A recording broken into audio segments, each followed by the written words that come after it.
puso ko nung nalaman kong hindi ako kayang panindigan ni Peter Papadudot. Para bang panibagong mukha nito ang nakilala ko noong araw na yun. Ang Peter na inaasahan kong sasamahan ako hanggang sa dulo. Namamahalin ako anuman ang nangyari ay kaya pala akong iwan ng walang pag-aalinlangan. Para kong trinendor, pinanghawakan ko ang pag-ibig na ipinakita niya sa akin. Hindi ko alam na ang pag-ibig na yon ay madali lang din palang mabasag.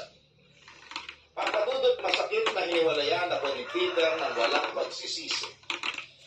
Pero ang mas masakit ay malamang hindi lang pala ako ang tanging babae sa puso niya. Actually, hindi ako ang una, kundi pangalawa lang ako sa buhay niya. Para kong sinaksak sa puso nung nalaman ko na ipamilya na wala si Peter sa sako.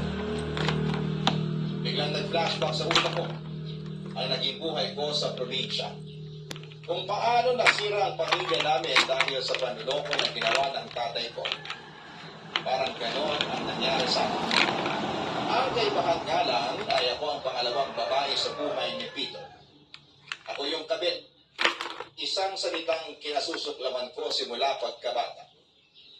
Hindi ko ginustong maging kabit at hindi ko alam na isa pala akong kabit. Si Peter ang gumawa sa akin noon. Ginawa niya akong pangalawang babae sa buhay niya nang walang kaalam-alam. Pero sa kabila nito, sa halip na magalit ay wala akong naramdamang sama ng loob sa kanya. Para bang wala akong pakialam noon kahit may pamilya na siya sa samar.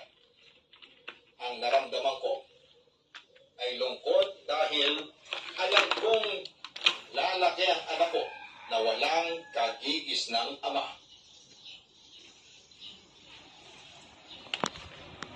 Sa wiman sa puso ay wala akong oras para magmukmuk noon, Papadudot. May bata na sa sinapupunan ko kaya kinailangan kong kumayod para magkaroon ako ng ipon at mabuhay ko ang magiging anak ko. Lalo na't mabilis pa sa alas 4 nung tinalikuran siya ng sarili niyang ama. Ang lungkot na nararamdaman ko noon ay ibinuhos ko sa pagtatrabaho. Pinagod ko ang sarili ko hanggang sa pamanhid hindi lang ang katawan ko kundi maging ang pag-iisip ko. Ang hirap lang tanggapin. Napakasaya lang namin ni Peter nitong nagdaang araw pero sa isang iglap ang mga sayang iyon ay naging mapait na alaala na lamang.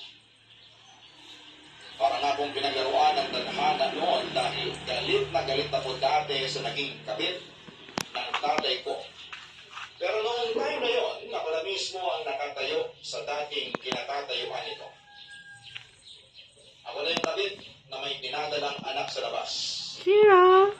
Mag-isa man ay ginawa ko ang lahat ng makakaya ko para may panganak ko ng maayos ang anak namin ni Peter. Magastos ang magkaanak Papadudot. Ang ipon ko na ilang taon kong itinago ay mabilis na naubos. Saan? Dumating ako noon sa puntong hindi na sapat ang buwan ng sweldo ko sa mga gastusin ko kaya naghanap ako ng sideline. Mabuti na lamang at willing ang mga boardmates ko na alagaan at bantayan ang baby ko habang nasa labas ako noon at nagtatrabaho. Sira.